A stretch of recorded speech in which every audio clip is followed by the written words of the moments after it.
Welcome to the Halka Art Resonance Ensemble Spring Performance for 2024. There'll be no intermission, so please take care of your needs when you need to. And now, moments of sharing, finding your path. The Moon Song.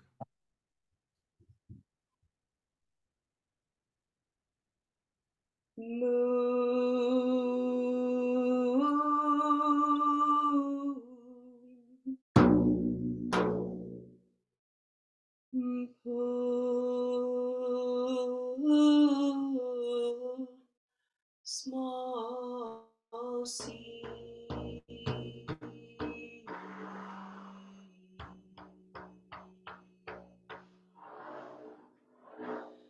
moon,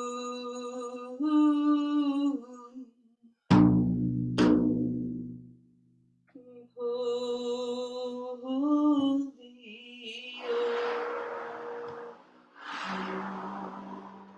ocean.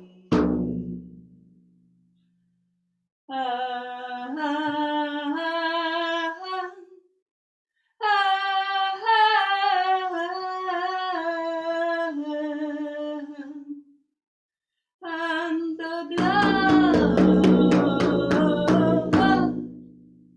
of my body,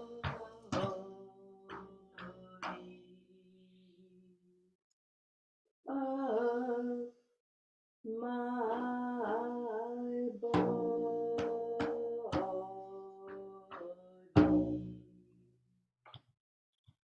moon,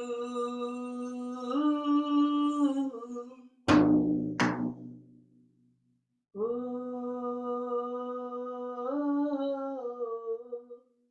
small sea,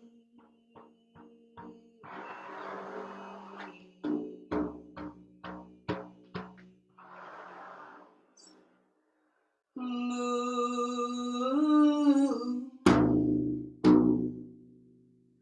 hold the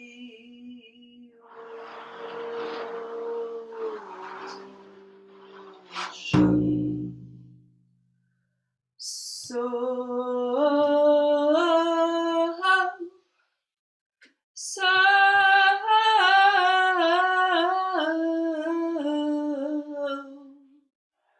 So the world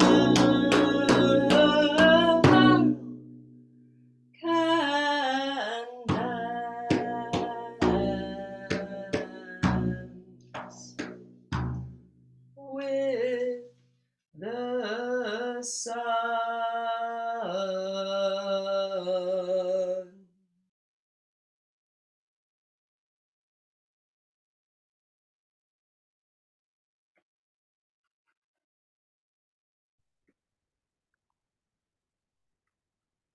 Parenting Secrets, society, refusals. In North India, there is a very old city called Kanpur. And in the outskirts of Kanpur, there are many communities of nomad people, which are usually called Banjara in Hindi. Banjara literally means the people, those who wander in forest. There are sub-communities of these Banjara people, those who live there. They are wool maker, they are carpenter, they are blacksmiths, they are furniture makers, animal trader and breeder. Usually during winter, they come and stay in the outskirts of Kanpur. And when it is summer, they go to mountain and in forest in different places. But there are two small groups. One is blacksmith and another one is animal breeder and trader. They decided that they will live in the outskirts of Kanpur forever.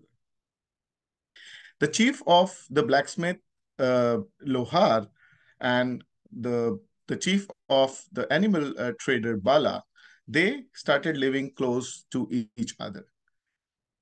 Once both of the chief's wife were pregnant at the same time, and coincidentally, they gave birth on the same day. Lohar's wife gave birth to a baby boy, and Bala's wife gave birth to a baby girl.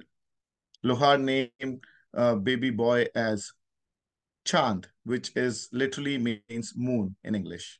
And Bala's wife also gave her daughter name as Chakor. That literally means the light which oozes out of moon when it is a full moon. So when you see a circumference of light, it's called Chakor in Hindi.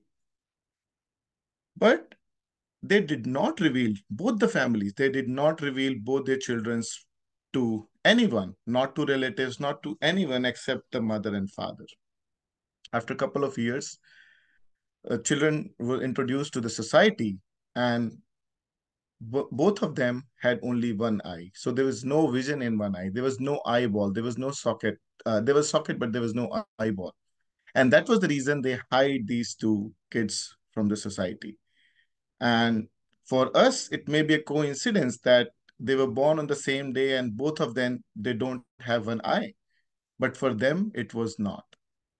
For them, it was not a coincidence. For them, it was a lunar eclipse on that night. And whosoever, they believe, whosoever is born on this day usually have some issues with the vision.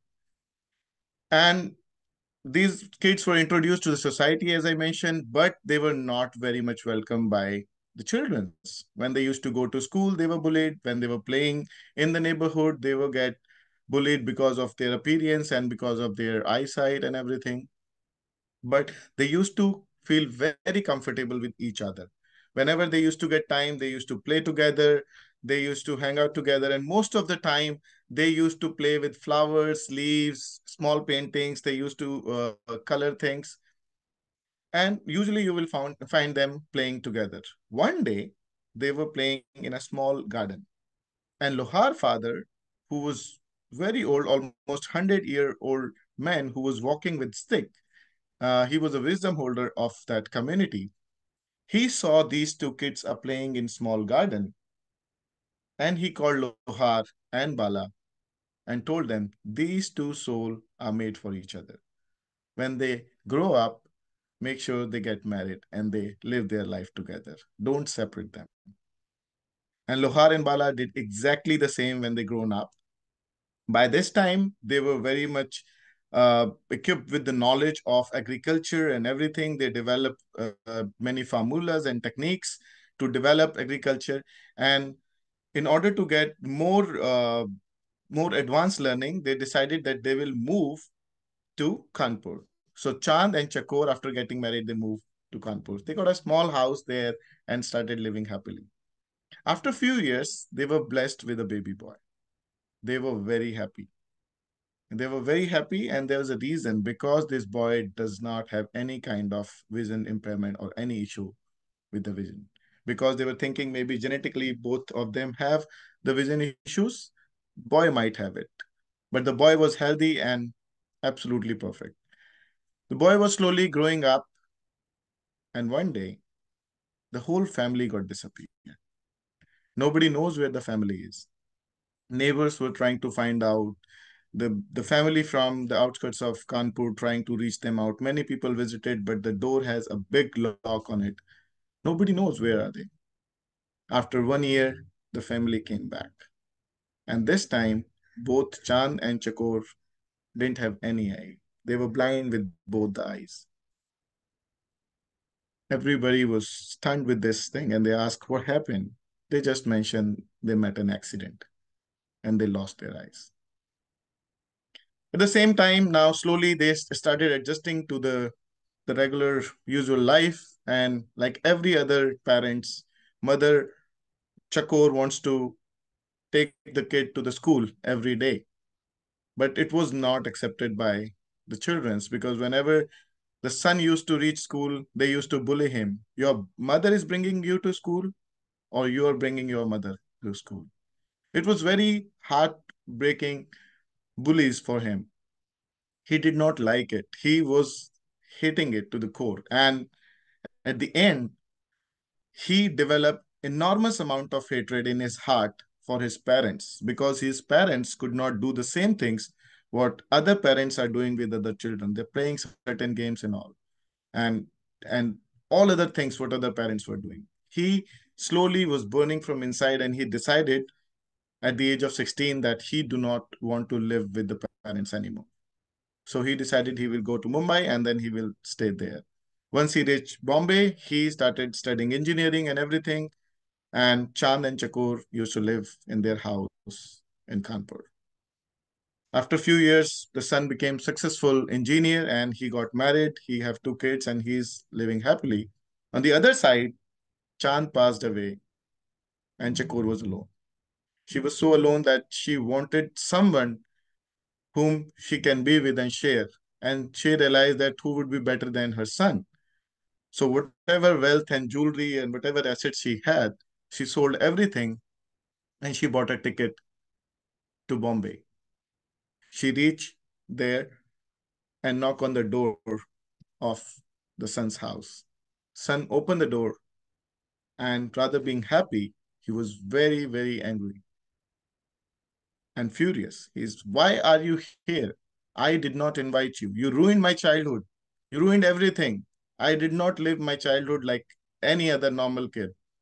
Please go away. And with your look, please do not scare my children. Just go away from here. I do not want to talk to you or do not want to do anything with you. Chakur was heartbroken and she couldn't take it very well. She came back to Kanpur and lived her life there. After 10, 15 years, now the son became even more bigger and bigger engineer. And now the government were developing some small cities and old cities into high-tech cities. So many engineers were called and one of them was the son of the Chakur. And it happened to be Kanpur where he was appointed. When he reached Kanpur, he realized he saw his school, the street he used to walk in and he used to play with friends. He thought he might go and see his house, how it looks like. So he goes to the street and he saw his house where there's a big lock. And by looking at it, one can tell that nobody is living there for years. While he was looking at house and the door, he saw there's an old man who's sitting in front of his house on a chair, is kind of staring at him, looking at him constantly. He tolerated it for a while, but after that, he asked him, what happened? What's the matter? What are you looking at? And the old man says, are you the son of Chakur? And the man said, yes. He said, I have something for you. With all his shivering voice and shivering body and the energy, whatever he had, he just collected everything and with huge enthusiasm, he just ran into the house, his house, and he got something for him. He got an envelope. He handed over this envelope to the son. And son find out that there's a letter in the envelope. And letter says, dear son, I'm sorry for being a constant embarrassment for you. And also, I had no intention to scare your children when I came to meet you. But I want to tell you a small story. When you were 4 years old, you were playing in the street and met an accident, a horrible accident where you lost both your eyes. Your father and I, we went to many hospitals, but there was no use. So we decided he will give you one and only his eye, and I will give you one and only my eye, so that you can see the world. As we were bullied and had challenges throughout our life because of our blindness, we didn't wanted you to go through the same pain. Always stay blessed. Your mother, Chakor.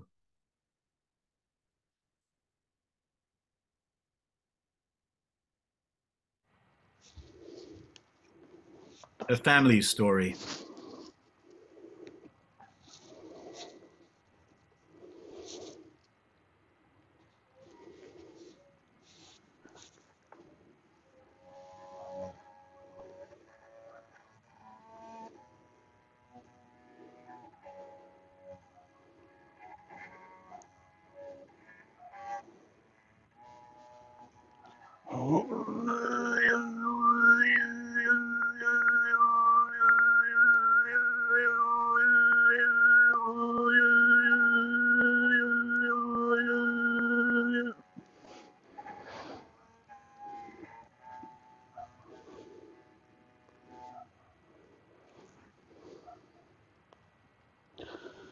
This is the song of my grandfather.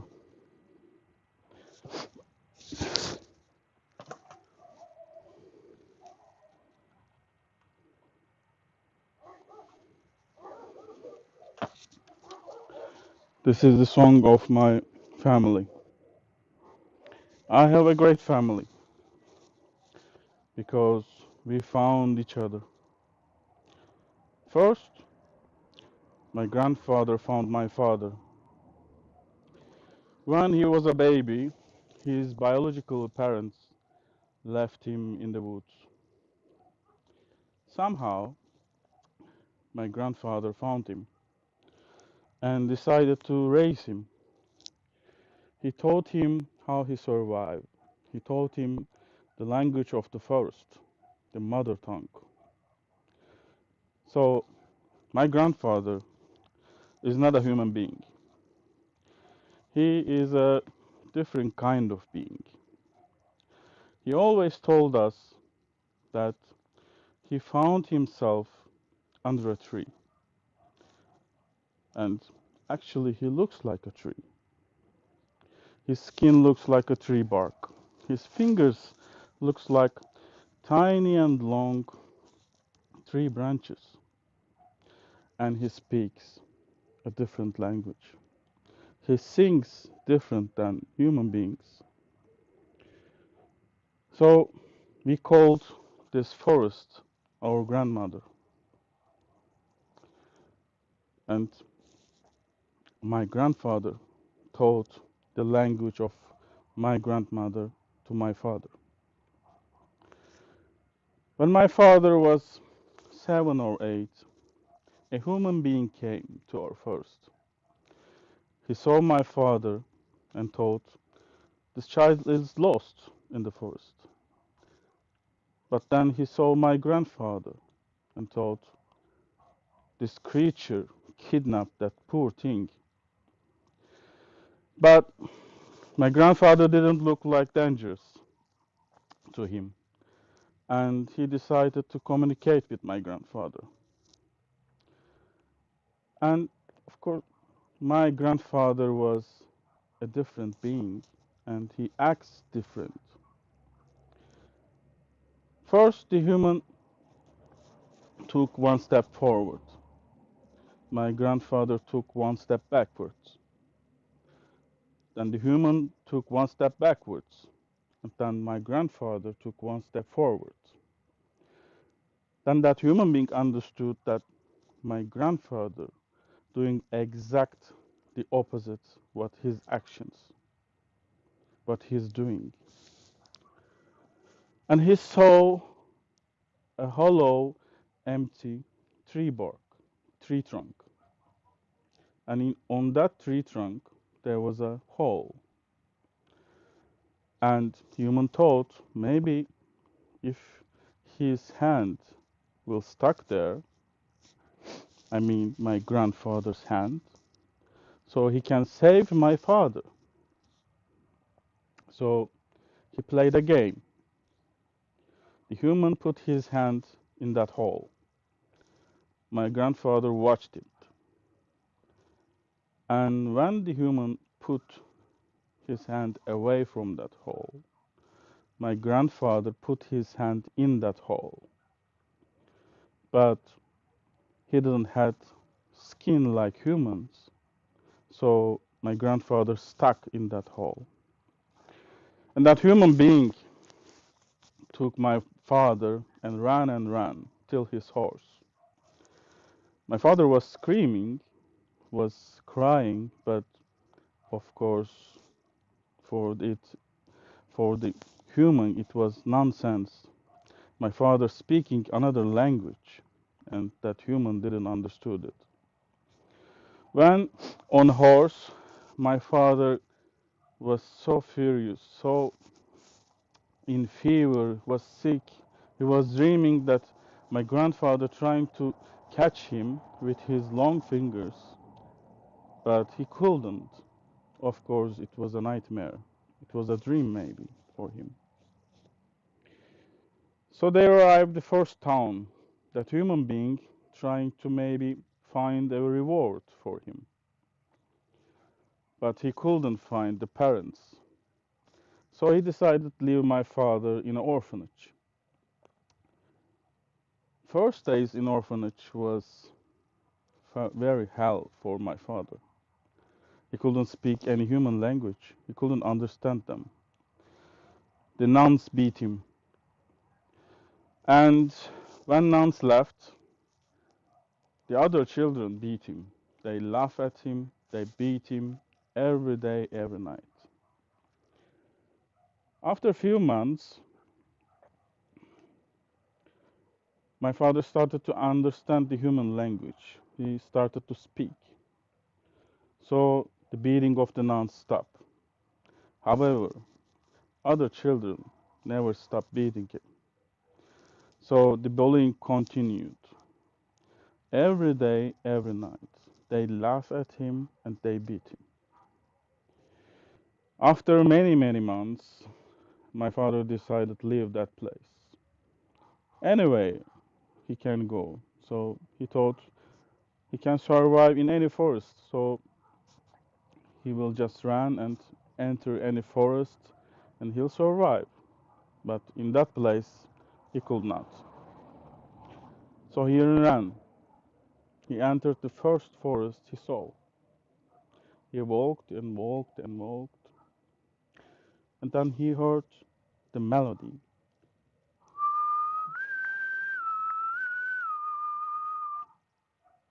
So someone singing the melody of our grandfather. However, he was whistling, but our grandfather was never whistling. So my father get closer to that man, and he saw a hunter was singing, whistling that melody, and asked where did he hear that melody. The hunter answered that he heard that melody 10 miles northern that place, and that melody stuck in his mind, and he was whistling. My father was so happy because my grandfather was alive, so he was his home or grandmother is just 10 miles away. So he wanted to leave, but the hunter didn't want to leave him. He said, "You can't survive, so let me bring you to your father." My father didn't want it, but the hunter never let him go. So they walked 10 miles to north.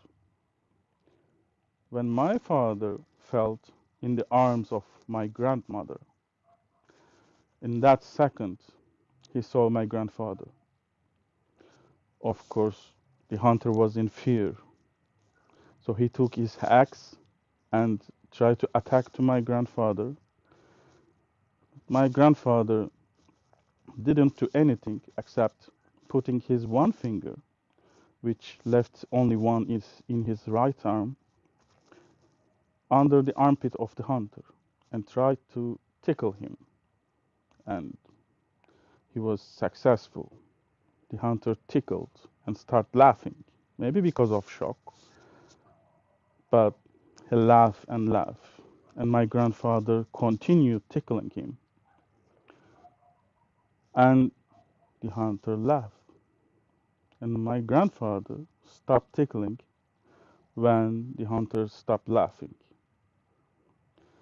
So they were united again, father and son. After a while, they found me. My father, my biological father, left me in the woods. And my grandfather and my father, so they decided to raise me. They taught me how I survived. They taught me the language of our grand forest. But my father never taught me the human language. After many years like this, we continued our family tradition. So if we saw human beings in our forests, we tickled them, they laugh. We tickled them till they stopped laughing. So, like every creature of the nature, one day my grandfather left us. And on that night, I saw first time that my father was crying. And after a few days, my father left me alone too. So I was doing the family things like my father and grandfather. But one day I heard two men noises and one female noise. Two men was laughing and the female was screaming and crying. I went next to them and I tickled the males. They laugh and laugh and laugh. I tickled them till they stopped laughing. Then I start tickle the female. She never laughed. She cried and cried. We became friends with her. And eventually we became husband and wife. She taught me the human language. She taught me how people name us. They call us Abakan. So me and my wife, we continue our family tradition. When you hear someone's laughing or someone's singing like a whistle, a melody, that means you are in our forest and we are nearby.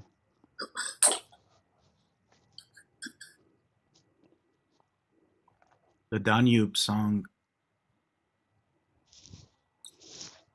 The river Danube, Donau, Tuna, Dunav, has a special meaning in the culture and history of my people.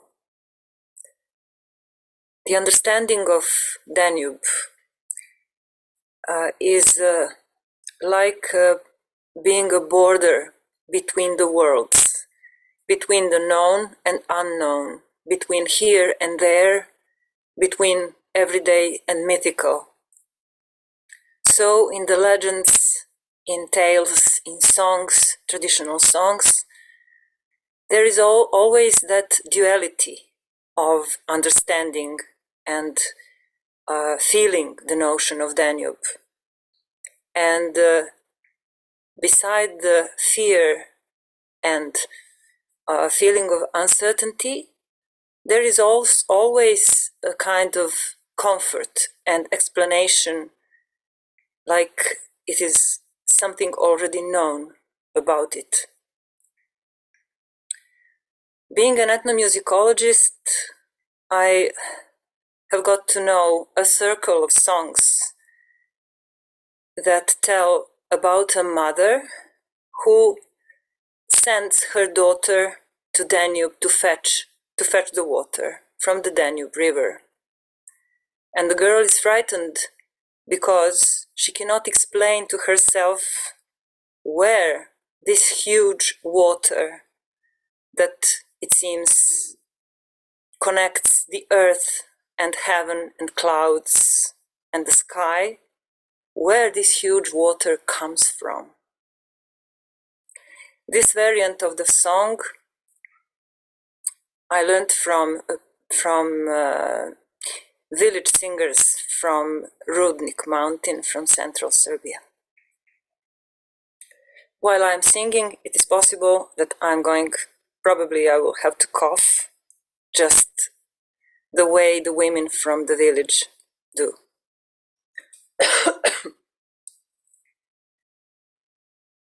Caraville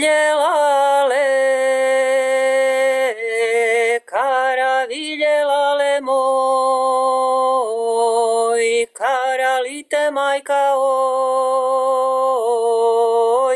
lale moi. Nit me caralale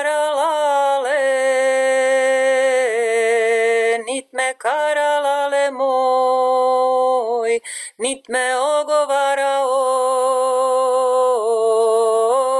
lale moi. Već me šalje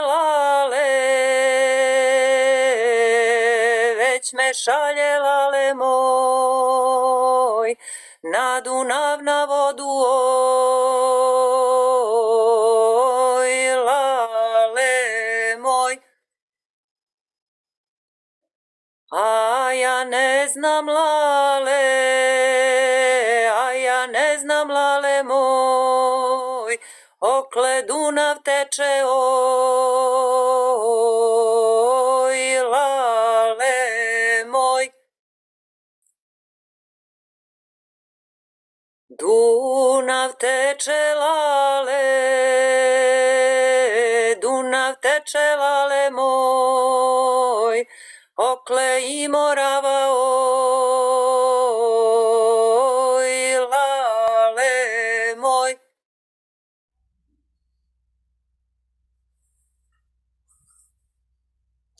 Just downstream. In 1995, I was traveling alone in Eastern and Western Europe, and I met an Austrian man, a young man about 30, who told me a story of his youth. His name was Rolf. Rolf grew up in southern Germany, in the German Alps. And he lived in the forest. There was a house there, and his backyard was a forested yard. And in the very back of his family's property, there ran a seasonal creek. And one winter, when Rolf was about 13 years old, a huge storm blew through his neighborhood, and one of the largest trees on their property cracked and fell over.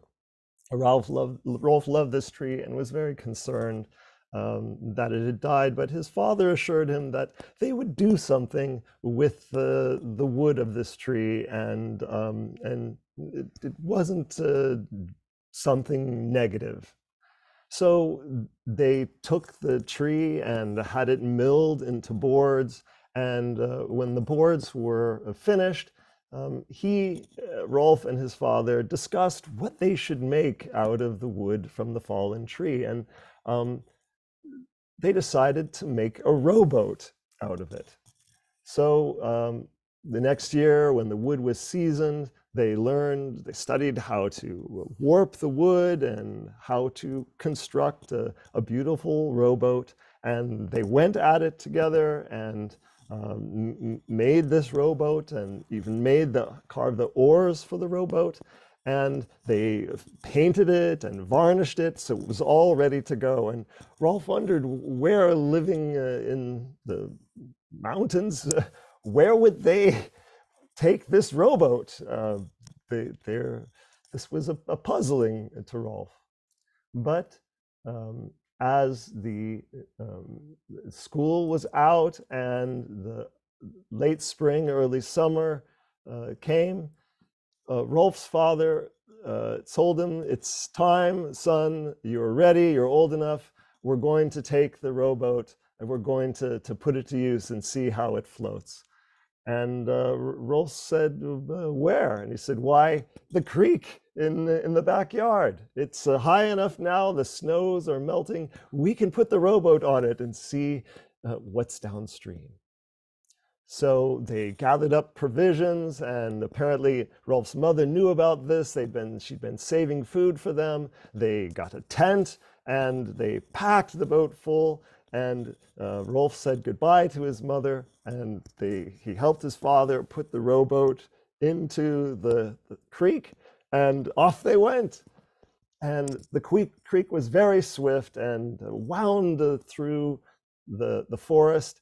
And there were several places where there were big rocks or rapids or even little waterfalls that Rolf had to help his father take the boat out of the creek and take it overland a bit downstream and put it back in again, because the boat couldn't make it over those obstacles. But Rolf was now big and strong enough that he really could lift this boat with his dad, and it was an exciting adventure for him.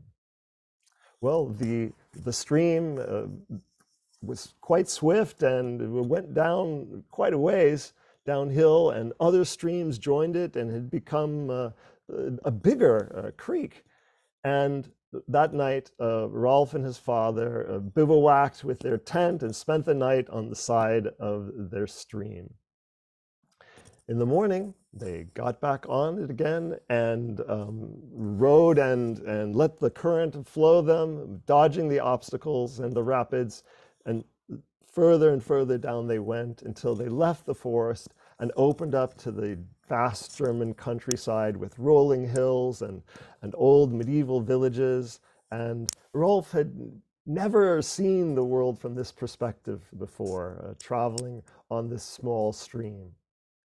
But more streams came in and tributaries joined their stream, and before long the stream became a river. And there were times when the river would be wide enough that they would have to row through it. The current couldn't just carry them. And every night they would camp along the side of the river in some farmer's property, or every once in a while they went into a town that the river flowed through, and they might stay at a small inn. And they ate their provisions. Every once in a while they met someone and told them where they come from in their journey, and the small river ran on.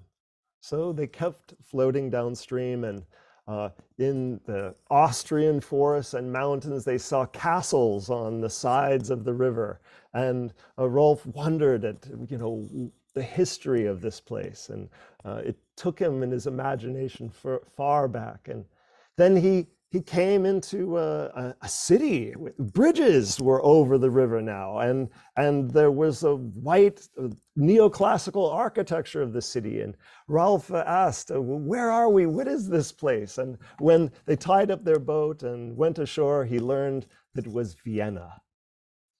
So after spending some time in Vienna, they stayed at a little hotel there. They untied the boat again and floated downstream and oared downstream and through the various countrysides of Eastern Europe.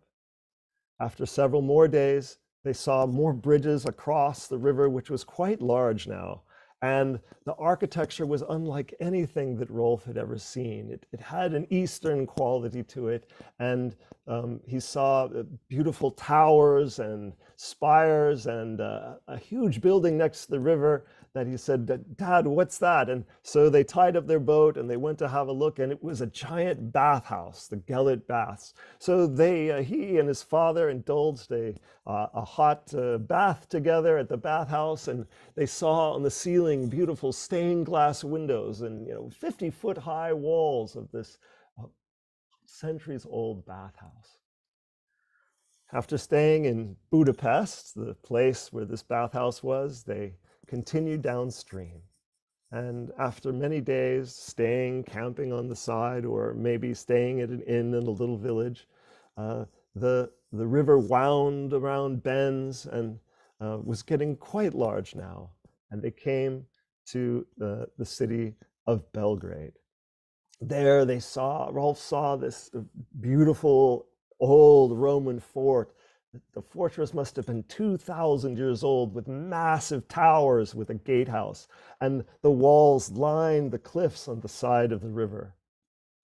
Belgrade was a beautiful city, something that he never imagined, something maybe like what he thought Paris would be like.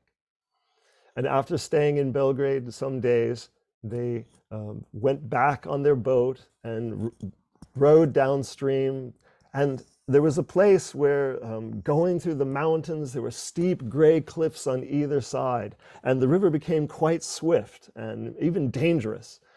And this was the iron gates of the Danube. And Rolf saw, as they were rowing past it, a carved monument of marble, part of the rock, and with the Roman writing on it. But they were traveling so fast, he couldn't make out exactly what the inscription said, but they seemed very old.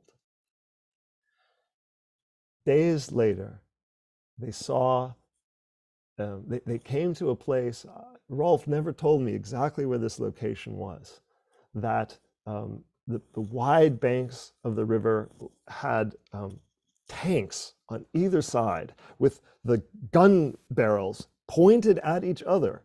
So, and they had to take their boat in between these two lines of facing tanks. It was really a gauntlet, and this was the first time on their adventure that Rolf saw that his father was genuinely afraid. So, as his father guided the boat with one oar, Rolf took the other oar, and they tied a white shirt of their father's, the sleeves of the white shirt, onto the oar, and Rolf held it up as a flag of truce, of surrender, as Rolf's father guided them through this line of tanks. They managed to go through safely without any negative consequences. And several days later, the Danube, the river that they had been on this whole time, was so wide now that Rolf could hardly see the banks on either side. And then the river opened up into the Black Sea. And there it was challenging to row. And so they found a village just to the north of the mouth of the Danube River. And it was time to celebrate. So Rolf and his father went into a local restaurant, a cafe there, and had a meal. Well, the owner of the restaurant was unfamiliar with their accents and asked them where they'd come from. And Rolf and his father told him the whole story. And before they were done with their meal, the owner had run out, and in came the mayor and wanted to hear the whole story again, the town mayor. And then the mayor invited them to tell the whole town the story of their adventure. And so the next day, Rolf and his father gave a public telling of the story of their journey from the German Alps all the way down the length of the Danube River to the Black Sea. And at the end of the storytelling, they ceremoniously gave the boat that they had made to the town. And I believe that to this day, their rowboat is still on display in this town with a plaque that tells the whole story. Rolf never told me how he got home again, but I know they didn't row. Honoring ancient Dodona.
Two mothers and 2 daughters.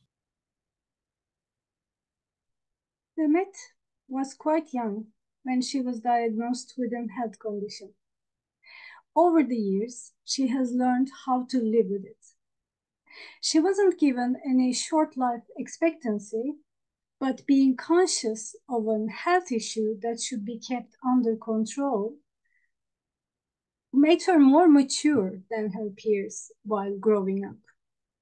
Instead of being melancholic or depressed, she chose to embrace life. She was born in a beautiful family, and she received the best education in the country. She was fond of many subjects, drawing, literature, history, but it was the stories of the ancient world that fascinated her the most. She started reading with the stories of Anatolia because it was in her heritage, but her interest went beyond the region to the neighboring lands. So she learned about the mythologies of the ancient Egypt, the Mesopotamia, the Balkans, and the Mediterranean. When she read the story of the Greek goddess Demeter and her daughter Persephone, she started to reflect on her own future as a woman and as a potential mother. So when her daughter Chidam was born, she already decided to create memories for mother and daughter and to collect items as reminders. At home, they had this large chest inherited from their great-grandmother. It was large enough for an adult person to fit inside. So for Demet, it meant a lot of storage area for the memorabilia. Things that she was collecting didn't have to be of any material value. A baby blanket that ran in the family that both she and Chidam used as babies went into the chest. She made smaller boxes in which she collected items like a train ticket from the trip they made as mother and daughter, or postcards she sent to her daughter from the beautiful places she visited, or a playbill from the heaviest snowstorm of the last 10 years. All of them had places in the boxes which went into the chest. One day, when she saw her wedding shoes in the depths of her closet, she decided to make a special gift and attribute a story to the shoes that would go beyond the practicality of the shoes. That was the day when Chidam saw her mother's silver shoes for the first time and heard the story of Demeter and Persephone. At the time, she was 16 years old. As Demet told Chidam, Demeter was the life-giving goddess to nature. Before her time, she had several predecessors in the neighboring mythologies. In Mesopotamia, it was Inanna and Ishtar. In Anatolia, it was Kybele. So in Greek mythology, Demeter was responsible of anything related to nature and its fertility, of agriculture, grain, and harvest. And also, she was a teacher for the human beings with the ways of nature. One day, her much beloved daughter, Persephone, was kidnapped by Hades, the lord of the underworld, and taken to the land of the dead. And Demeter came to earth and looked for her daughter everywhere, but she couldn't find her. So this search began to take all her time for weeks and weeks, and maybe much longer, that she was both very worried for her daughter, and she was also very enraged with her abrupt disappearance. So she had no other time to attend to her earthly duties, as a result of which the earth slowly began to wither, plants began to die, a famine began for the animals and humans. It was never seen before. At this point, the gods at the Mount Olympus knew that they had to intervene to calm down Demeter and also to save the earth. And it wasn't difficult for them to find out where Persephone was. So when messengers were sent to the underworld, two things were discovered. First, and more obviously, Hades didn't want Persephone to leave him, and for that reason, he served her with 6 seeds of pomegranate. And according to the myth, if somebody has eaten the food of the underworld, they cannot leave it indefinitely. But the second thing that was discovered was even more surprising, because Persephone had become the queen of the underworld, and she had found herself a life purpose. She was helping the spirits of the dead to cross over from one world to the other. But of course, she was missing her life on earth, and she was missing her mother dearly.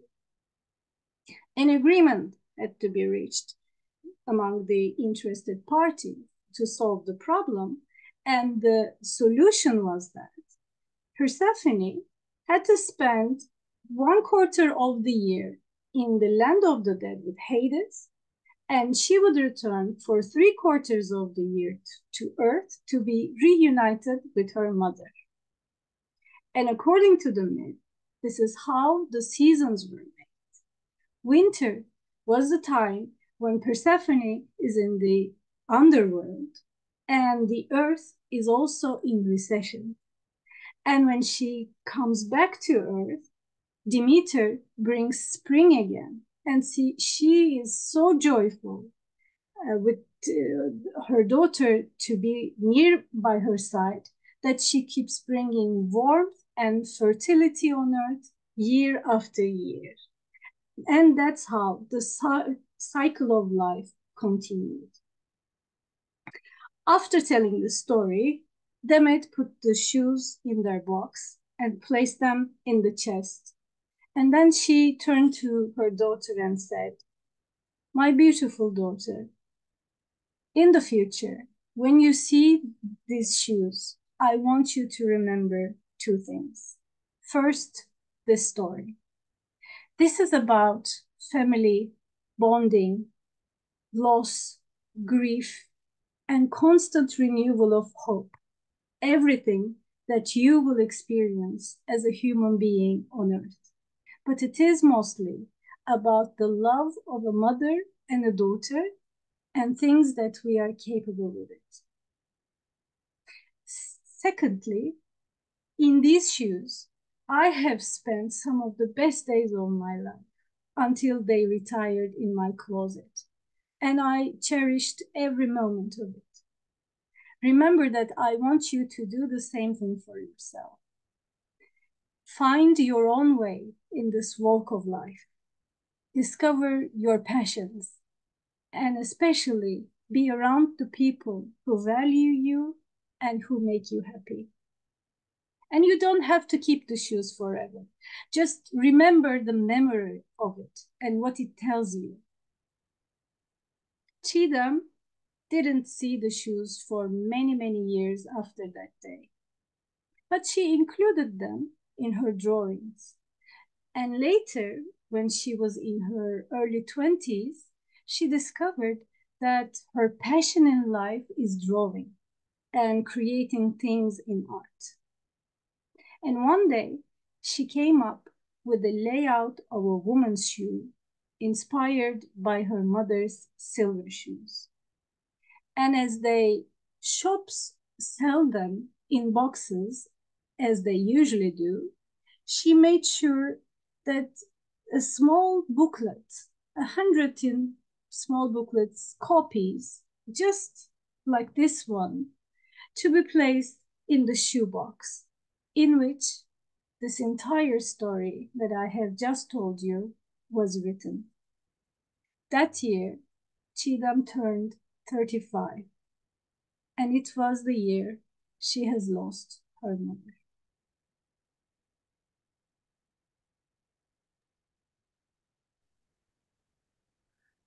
Mirbahar's village shop.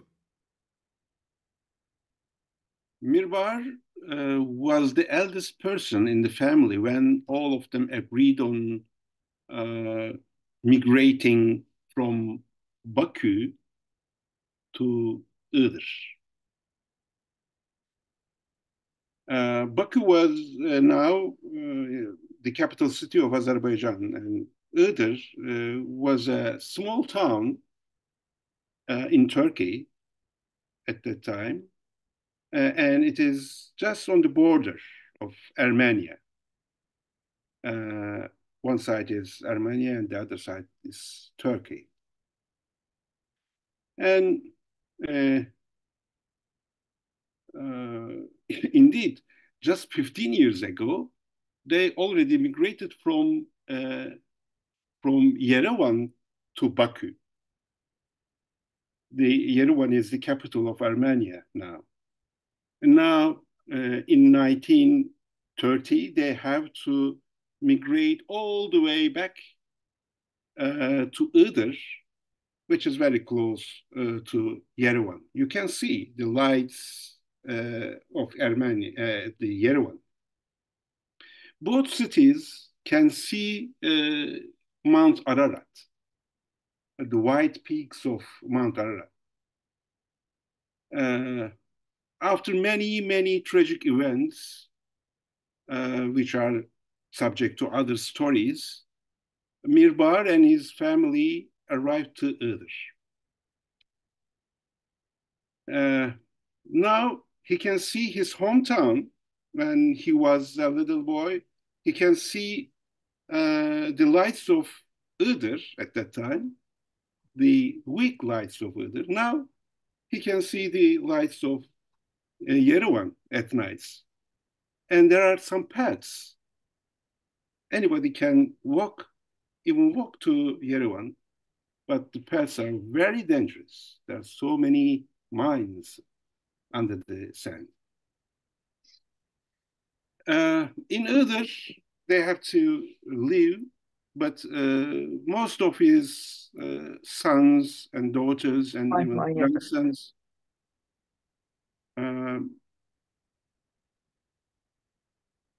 grandsons moved to bigger cities in Turkey.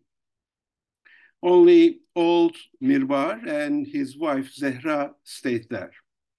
And Mirbahar had to set up a business, a job there. So he went and find a house, not house, it's a kind of shelter in the middle of three villages, Zülfikar village, Tacirler village, and Şıracı village. And his house is very close to the border of Iğdır, the town, almost 2 kilometers. In that place, he hired that shelter, and it was in very bad condition. And there was no garden walls. It was made of adobe, straw and clay they built up.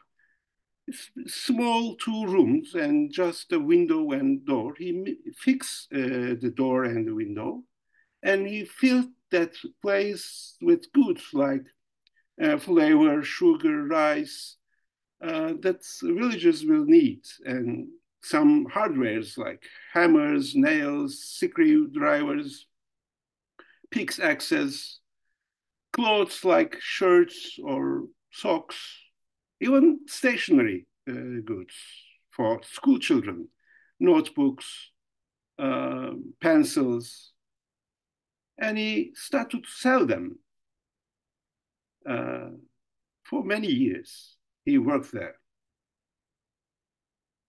But after 15 years, Mirbahar got very old, really old, and he had a stroke, I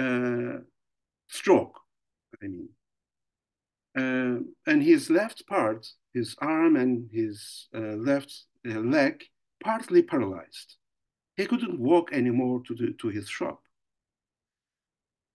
And he said, okay, I can't go to the shop because it's far away. I can't walk that road. But people need that goods in the shop. That shop should be open, but how? And he thought they can take the key from his house and they can buy anything they need from the shop, and they will bring the key back to his house. And Zehra, he thought he write a message on a paper that you can take the key from my house and you can buy anything from the shop. Zehra take the message and stick on the door of the shop, and for few weeks they act like that. People want to shop, see the message, come to walk maybe more than 5 kilometers an hour to Mirbar's house, take the key back to the shop. It's not sustainable, and Mirbar understood it. It is not feasible, and he thought, okay, the shop can be open anytime. And he told Zehra, take this key and put it on the door of the shop. And he write another message to the villagers. You can buy anything you like from the shop. Just write on the notebooks I left on the desk. All prices are written on the goods, and act like that. Zehra said, how come, Mirbar, there is no any place around the shop. It is in like a desert. And sometimes children, other people, unknown people can come and steal something. How can you manage it? Is it possible? Is it reasonable? Mirbar said, okay, I accept everything. I don't need any more secure things. I'm very old, and if they steal, if they empty the shop, it is okay for me. We have enough money. Indeed, their income is a very small profit from that shop. But Zehra told Mirbar was a very respected man. He got a very good education in Yerevan. He taught theology, but he never used in a bad way. And all the people in all villages like him and admire him and respect him. He's a very honest and decent man. So she accepted, and they put the key on the door, and the people from the villages went to the shop, and they write what they bought from the shop. They write, for example, I am Kevork from Shiraji village. I came here. I bought 10 kilograms of sugar, and I owe you 20 liras. And the others also. Dimitri came to shop, and he wrote, I bought it, I owe you this much. And Ali Riza, Ali Mohammed, all they write on the notebook. If they don't have to write, they call their children, their grandchildren, and make them write on notebooks. And sometimes, if they have money, they pay it to Mirbar's house, to Zehra or to Mirbahar directly. And sometimes mostly they write on the notebooks. When something is finished in the shop, Ali Riza from Tajirler village came to Mirbar's house and said, Mirbar, rice is finished. What can I do? And Mirbar said, oh, I know a wholesaler there. If you tell my name, if you say my name, that wholesaler will give you from this price, and you can put it and you can write this price on the rice. And Ali Rıza took the rice, put the shop, and he wrote on a notebook that I am Ali Rıza from Tacirler village. I bought 80 kilograms of rice. I put it there. You owe me 14 Turkish liras. And 3 long years passed like that. In 1949, Mirbar passed away. Zehra called all relatives, sons and daughters, and grandsons and granddaughters, and especially Zehra sent a telegram to their eldest grandson, Arif, who is a student in a medical faculty. And in the telegram, she said, Arif, your grandpa passed away. You should come quickly and close all accounts. When Arif read that telegram, he said, how come?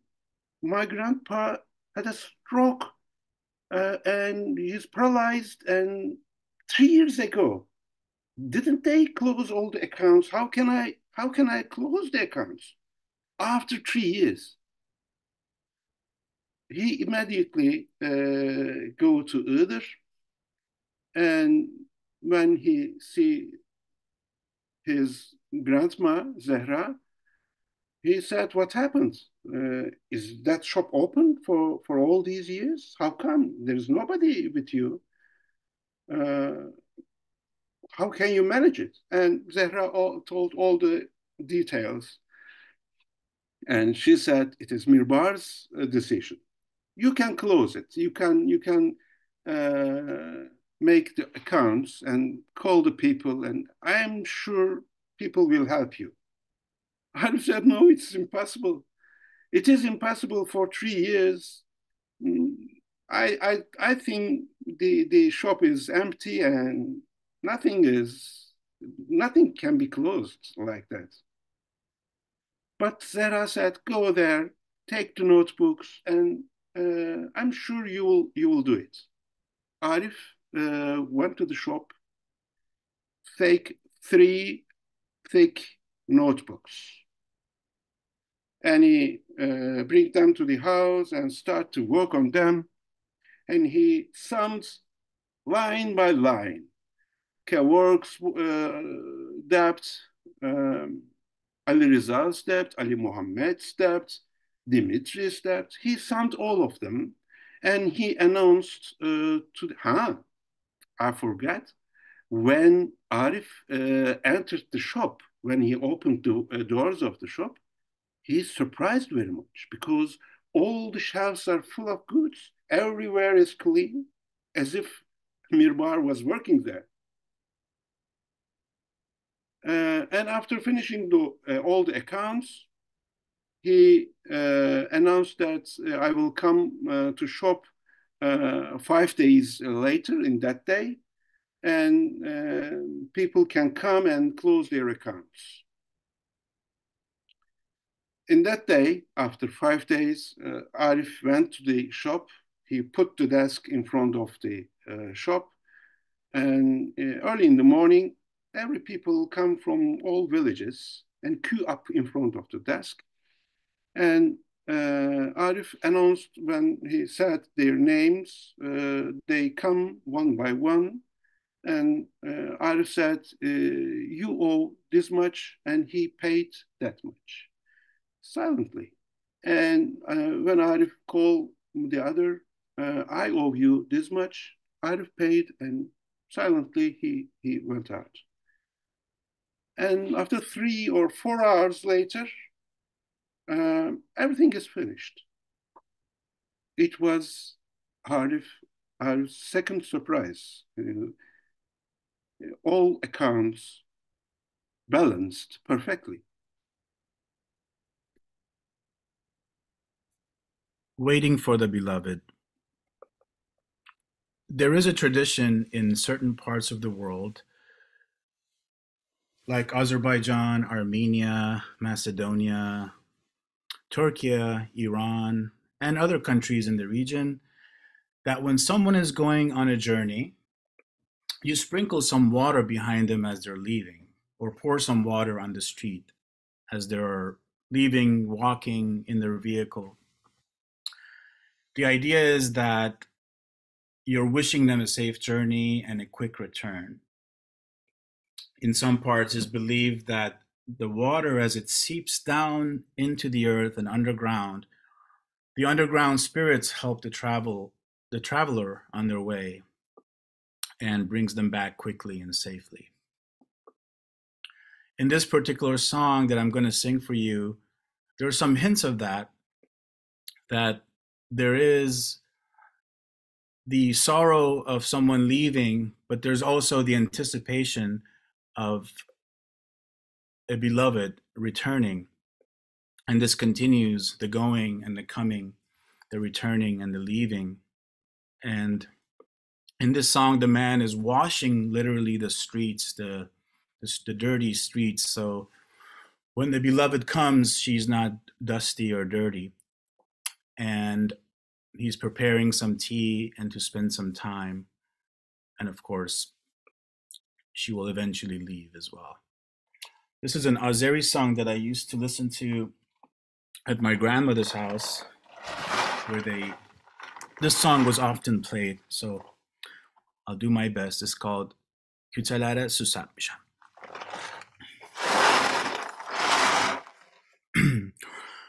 Kültürlere susatmışam. Kültürlere susatmışam. Yar gelende toz olmasın. Yar gelende toz olmasın. Kültürlere susatmışam. Kültürlere susatmışam. Yar gelende toz olmasın. Yar gelende toz olmasın. Ele gelsin, ele gitsin. Ele gelsin, ele gitsin. Aramızda söz olmasın. Aramızda söz olmasın. Semavara ot salmışam. Semavara ot salmışam. İstikana genç salmışam.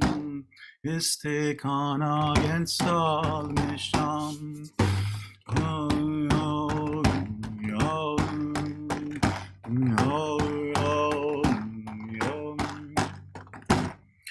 Yarım gidip tek kalmışam. Yarım gidip tek kalmışam. Ne azizler yarın canım. Ne şirinler yarım canım. Yarım gidip tek kalmışam. Yarım gidip tek kalmışam. Ne azizler yarım canım.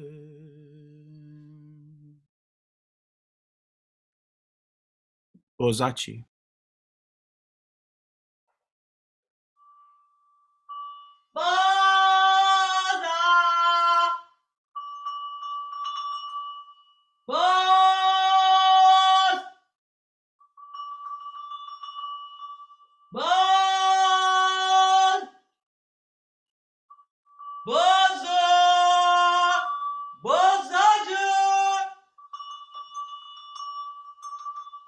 Bozacı.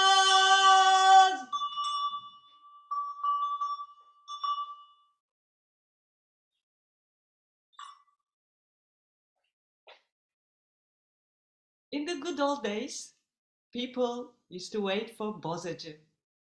Bozacı, the person who sells boza. So soon as they hear bozacı calling out with his moving, lightened, melancholic voice, they run to the windows and look out. Hey, bozacı!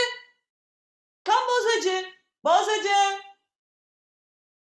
And the bozacı goes to the door and meets with big welcome. And then he poured the boza from the copper.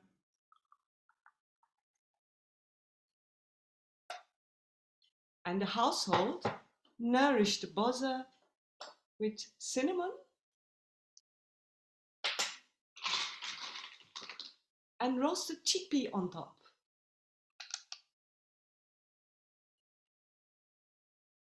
So in the early days, traditionally, end of the dinner, boza offered after fruit and before the coffee.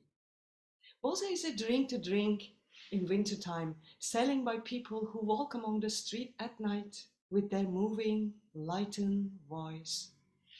Each neighborhood had their own bozacı. Sometimes they could hear each other calling, Boza! Bozacı!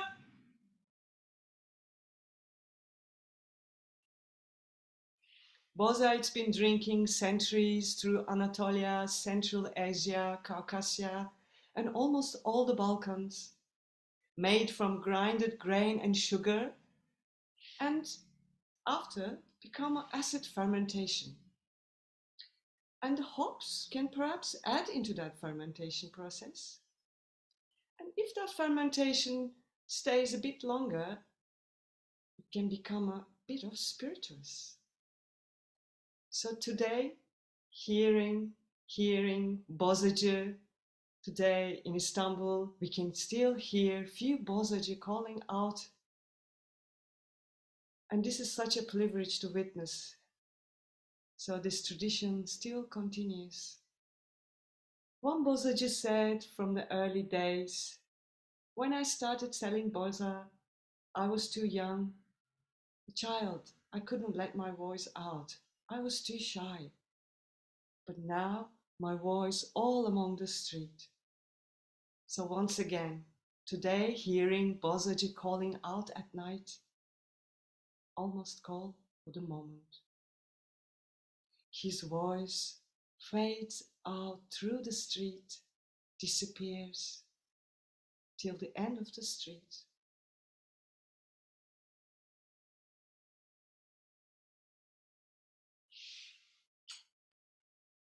Boza!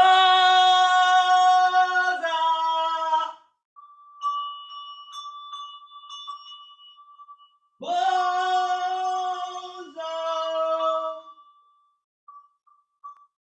Boza!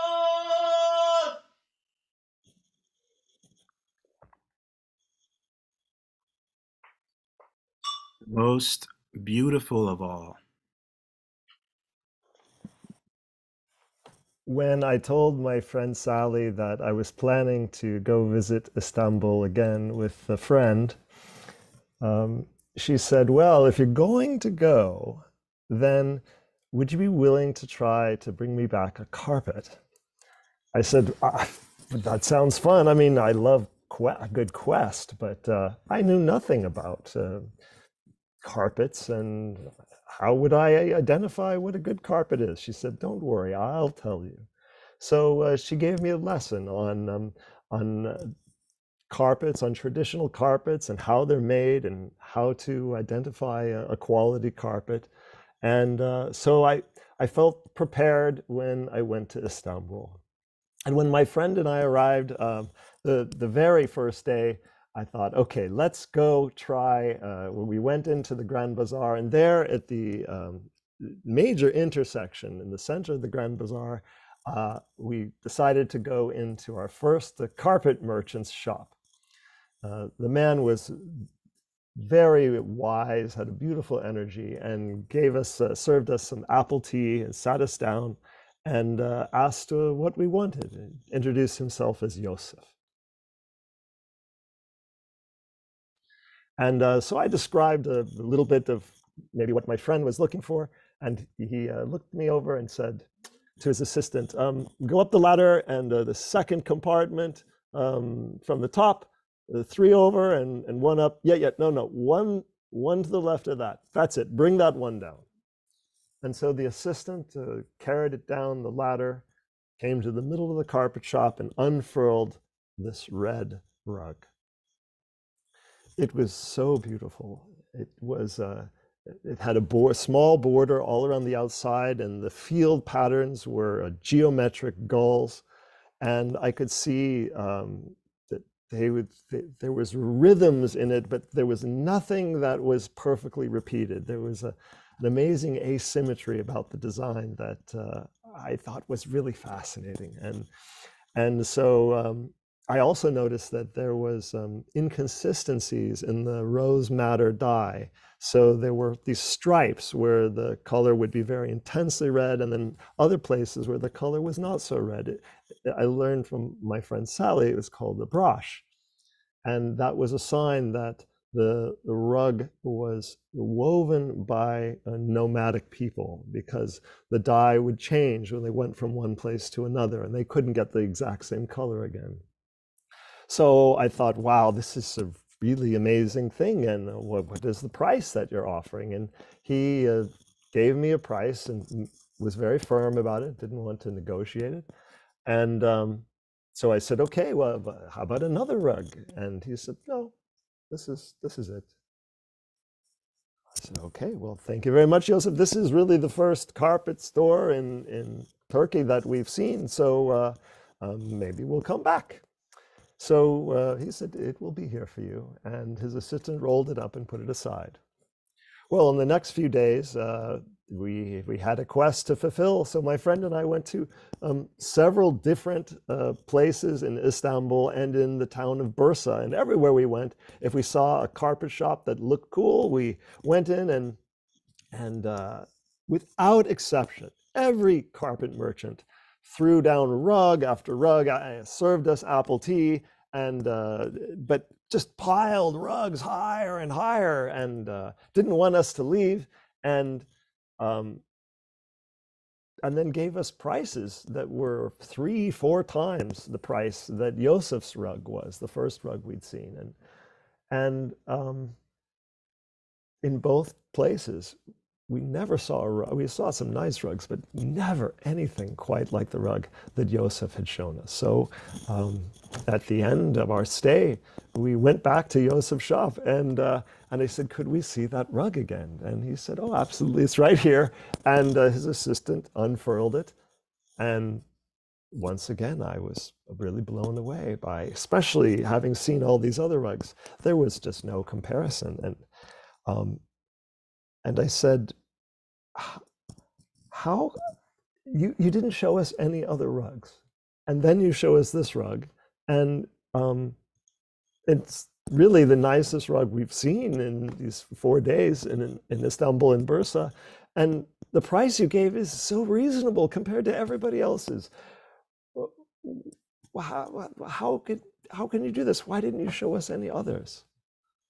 And Joseph said, look, this is your rug. I know nobody else who will appreciate it as much as you. There's no reason to show you another one. So with that, we had to catch our train out of Istanbul. I piled together all of my Turkish lira, everything I could, and bought the rug. And he wrapped it up, and we got on the train and left Turkey. When we got home from that trip, my friend said, hey, did you happen to pick up a rug for me when you were in Istanbul?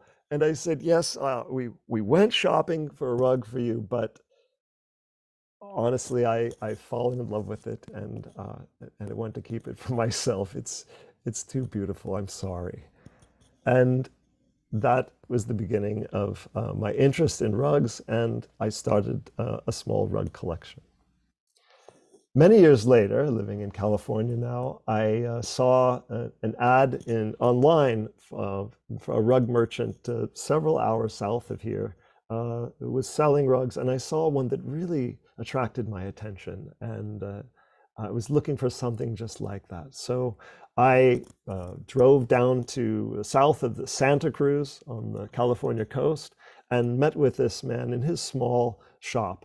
And I got there in the late morning, but we talked all day long about many different things, about places we had traveled, about aspects and the symbolism of the rugs. And only at the very, very end of the day, in fact, he had closed his shop and we were discussing it in my car, did we even start to negotiate a price for the rug that I had been interested in. But in that conversation that lasted all afternoon, I asked him, tell me, in all of your life selling rugs in Istanbul and in the United States, what was the most extraordinary, the rug that was the most beautiful of all that passed through your shop? And he lit a cigarette and he said, yes, there was one rug. I'll tell you about it. He said that when he saw this rug, it immediately attracted him, and he knew he had to get it for his shop. The rug was made with such fine knots, not a large rug, a rather modest-sized rug, maybe a meditation rug. And the knots were so beautifully tied, such fine work. The colors were just exquisite, the color balance, the natural dyes that had been used, and the texture of the wool of the rug, when you touched it, it was like it was made out of silk. It was so soft. And after he acquired the rug, he put it right on the inside of his shop so that everyone who came into his shop in Istanbul could see it. Now, he was hiring a young carpet repair person to come twice a week into his shop and repair any flaws or problems that had happened, because he would get rugs that needed repair, and he could pay this man to repair them, and then he could sell them as, you know, more complete rugs, restored rugs. And so this man came, and when he saw the new rug hanging just inside the shop, he stopped and looked at it for a long time and petted it and smelled it, and just clearly he was falling in love with this small new rug. And he went about his work, and then when he would leave the shop, he'd also stop and spend some time with the rug on his way out. And he did this for years. Every time the repairman came in, he acknowledged the rug and spent some time with it, and then went to work, and then left. And he really was the best repairman in Istanbul, according to the merchant. He told me this story. And one day, a wealthy American came. He lived in New York City, and came into the shop and noticed this rug and asked about it. And so they started haggling a price. Now, Joseph knew that this rug was, sorry, not Joseph, the merchant knew that this rug was very special. So he put quite a high price on it. But the New Yorker bought the rug, and the merchant was very pleased that he sold it for such a high price. Yet a couple of days later, when his repairman came and he walked in the shop, the rug wasn't there anymore. And he said, "Where's my rug? What have you done? You haven't sold it." And he said, "No, yes, I have sold it. I got a tremendous price for it. And it was very, very good. It went to a wealthy American man." And the repairman was so sad that he couldn't really work that day. And he his repairs weren't so great. He wasn't very efficient. The joy was out of his work. And a few days later, when he came back, he was also melancholic and not very productive. And on his way out, he said to the merchant, "I can't believe you sold my rug. How could you do that?" And the merchant, I mean, really needed this repairman, and he felt terrible that he'd sold it. And so he had the name of the hotel that the American had stayed with. He'd written it down, and he contacted the hotel, and he went through, I don't know what lengths to contact the American, and maybe he'd already gone back to New York and negotiate to buy back the rug. Well, the American was not so excited about giving it back to him, selling it back to him. So he actually sold it back to him for a greater price than he bought it. And the rug merchant had to take that hit. But he actually was able to get the rug back again. And he hung it up in his shop. And when the repairman came back, he saw the rug and he kissed the rug. And he was so joyous that it was back, and his workmanship was restored again. Well, when I heard about this most beautiful rug, I asked him, "Well, do you still have it? I mean, you wouldn't sell it again after that, right? I mean, is it in your shop somewhere? Can you tell me what it looked like? What were the patterns on it?" And he said, "Yes, I can tell you." The border was clearly Islamic border, an old family border. It looked like to me it was from Palestine, the Palestine region. But the field was filled with Jewish symbols and motifs all over. So I believe that this rug was created it was woven by a Palestinian woman who was in love with a Jewish man and was made for her wedding. And this is why there's so much love in this rug that everybody can see.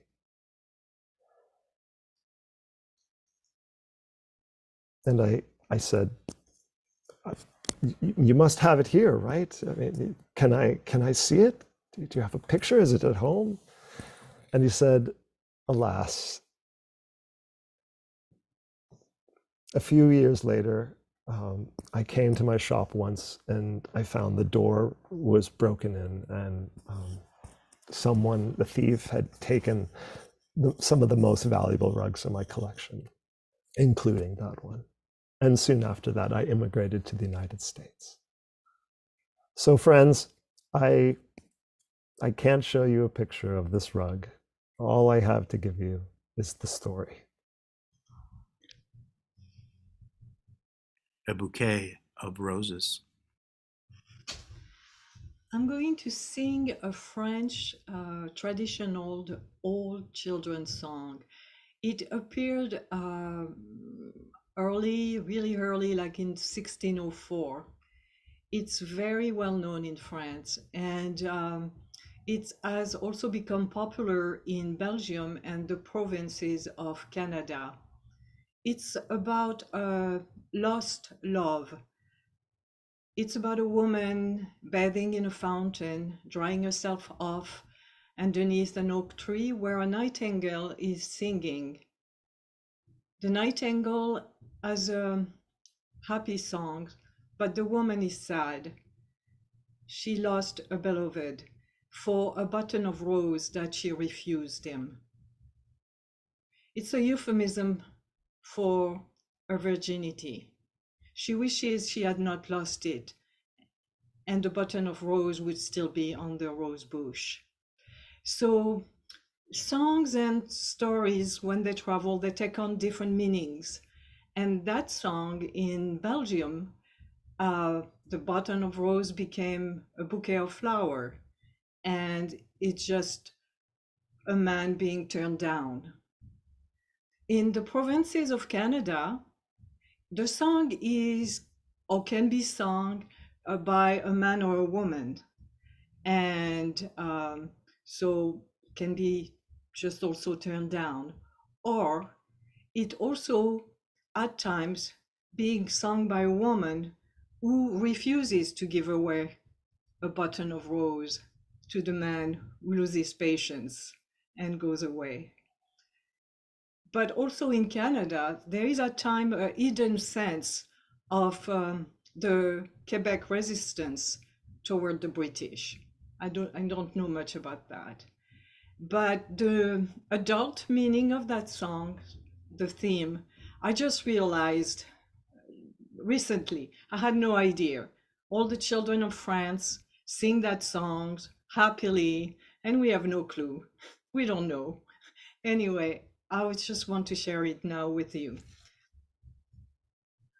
À la claire fontaine m'en allant promener, j'ai trouvé l'eau si belle que je m'y suis baignée.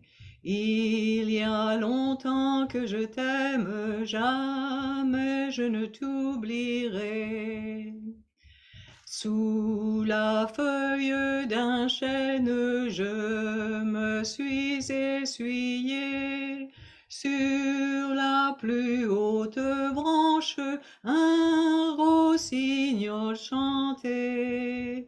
Il y a longtemps que je t'aime, jamais je ne t'oublierai.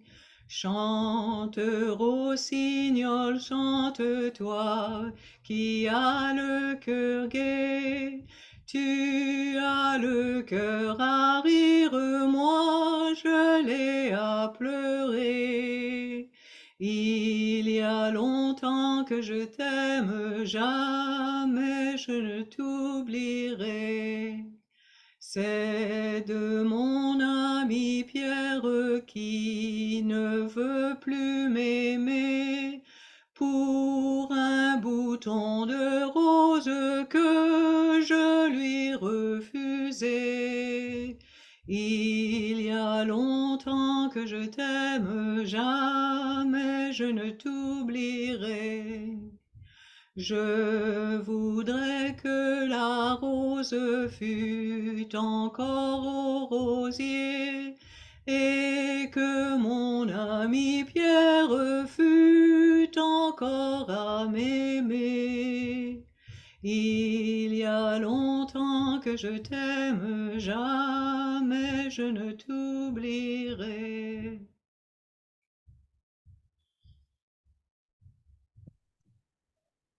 Truth and story. It was a long, long time ago, not hundreds, but thousands of years ago. The earth was there and all the living creatures. Animals like butterflies, seagulls, foxes, elephants.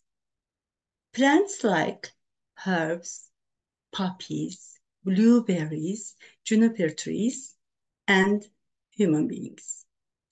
They were all living on earth together, but not yet the abstract things like concepts, notions, beliefs, narratives. There was not a certain rule or order for them to come to the earth. They should be needed by humans. However, being needed was not enough. They also should be accepted by humans. One day, truth and story got the invitation at the same time. They had to find their own path to go to the earth. It would be a competition. Whoever captured the attention of humans and was accepted by them would stay on earth forever. They were pretty convinced that they needed the ability of talking the most, since they had a lot to tell people. Therefore, they chose to embody themselves as two young, beautiful, women. And they started to their journey. First, Truth went to the village. She stood at the center of the village and waited for a while. She decided to be naked in front of people. She was sure that people would appreciate whatever she tried to teach them. She waited longer.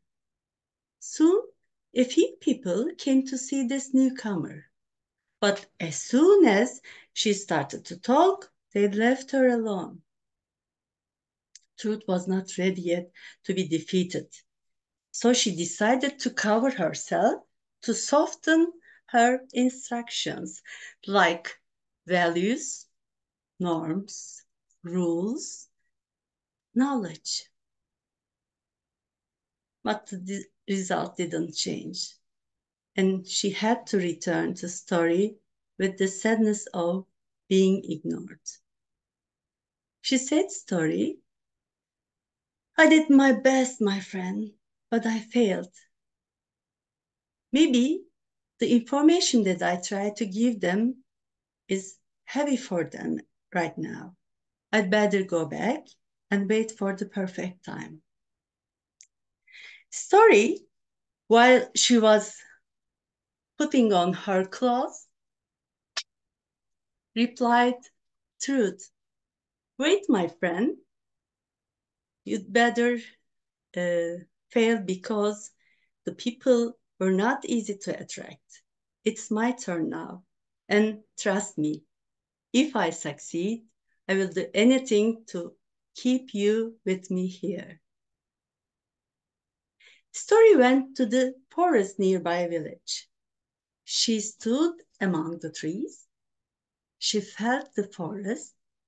She lit a campfire, and instead of waiting, she sent invitation by singing. Soon, mostly young, cheerful people came to see this newcomer.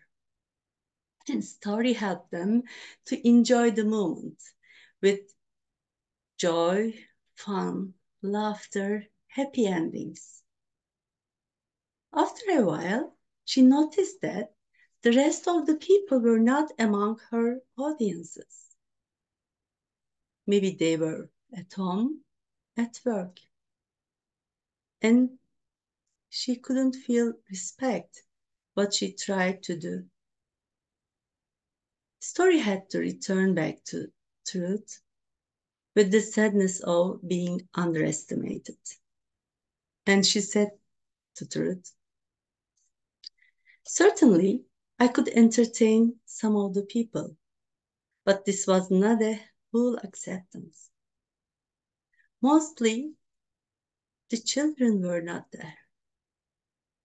We'd better think about it and find a solution together about what was the lacking part. After a long discussion, they shared their feelings and observations about each experiences. And they came to a conclusion. Not a competition, but cooperation will work better. It helped them to stay on Earth together forever. They received a dress which holds all the color on it. Since then,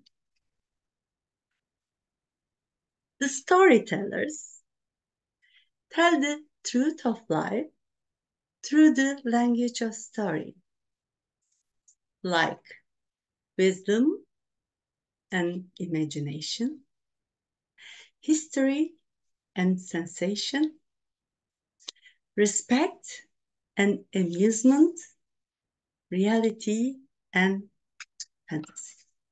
This is such a story. Grandmother's last gift. Once upon a time, there was a young girl who lived with her father and her grandmother.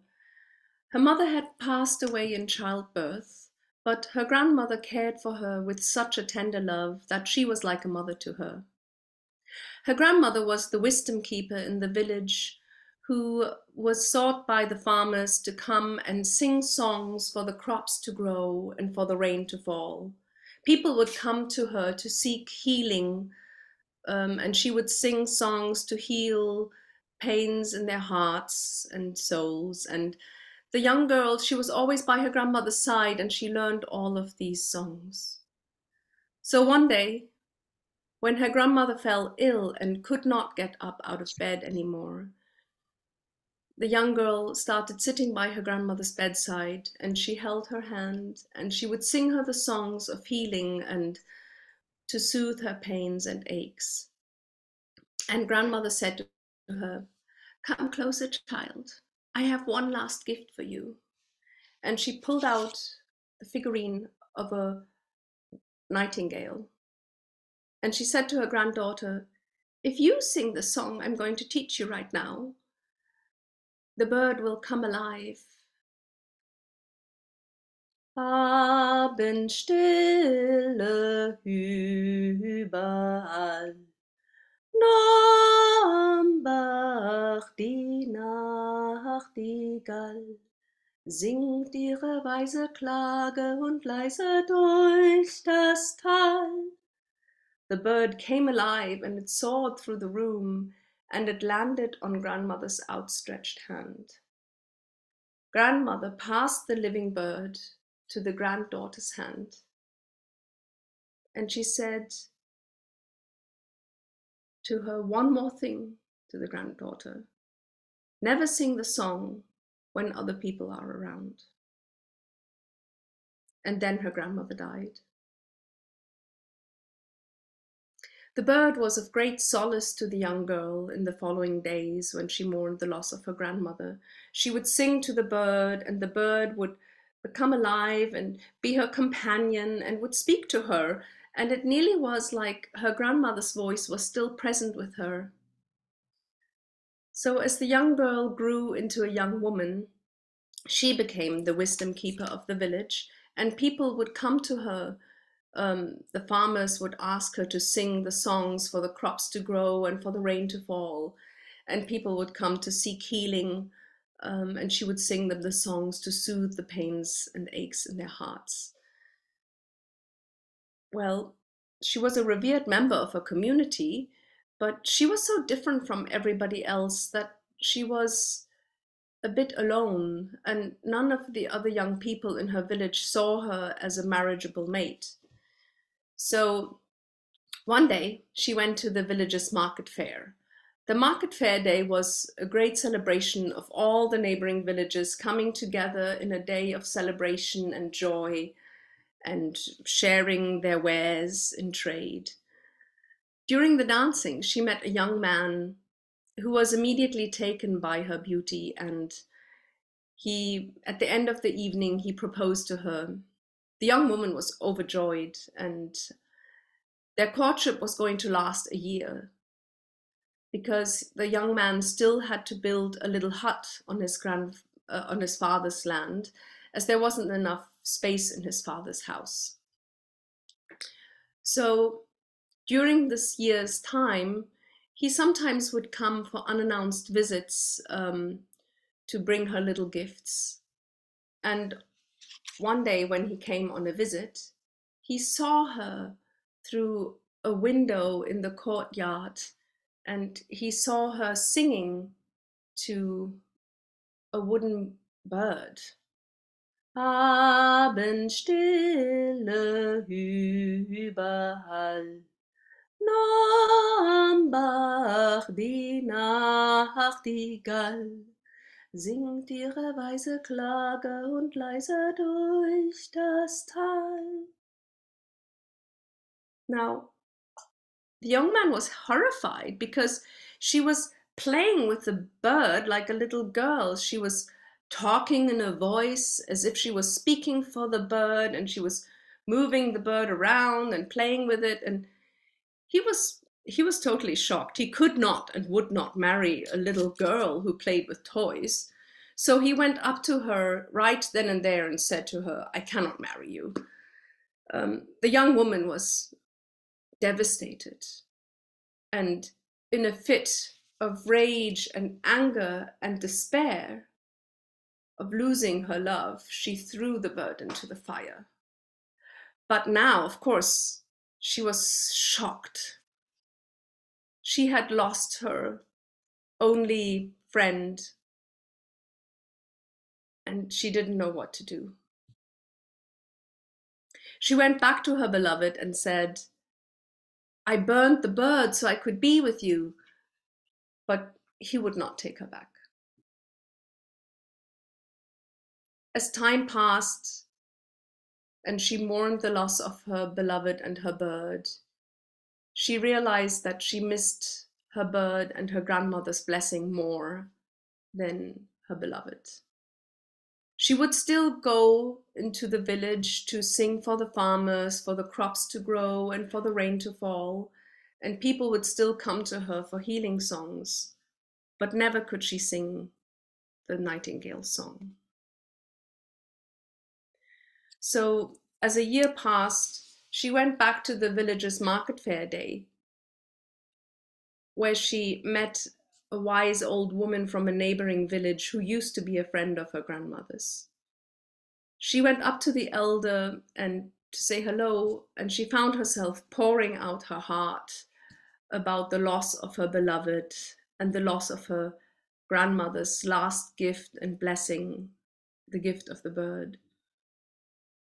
And the village elder said to her, "Why don't you sing me your song, your grandmother's nightingale song?" Abendstille überall, am Bach die Nachtigall singt ihre weise Klage und leise durch das Tal. The wise old woman, she smiled with an inner knowing. But for the young woman, something magical happened. She felt something like wings in the inside of her heart, and she could feel the bird came alive inside of her, and her grandmother's blessing flowing through her head to toe. And she felt that this had always been with her, but she just didn't see it before. So she felt happy and joyous to be back reunited with the bird and his grandmother's blessing, and feeling inside of her that made her feel whole.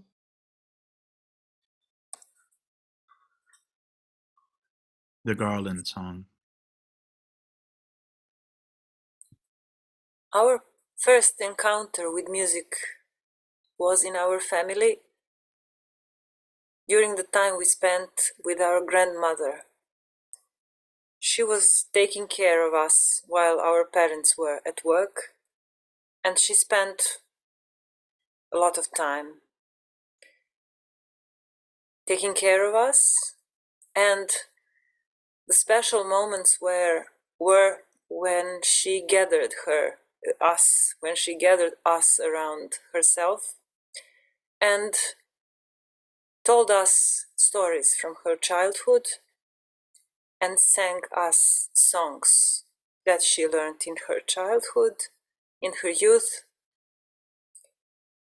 And these times were fulfilled with the feeling of being safe, the feeling of warmth, of serenity, of joy, and the favorite moments were when we got to sit in her lap and fall asleep listening to her singing. And one of these songs that she used to sing to us was about a little girl who made a garland. Węczyć plela nasza mala milica.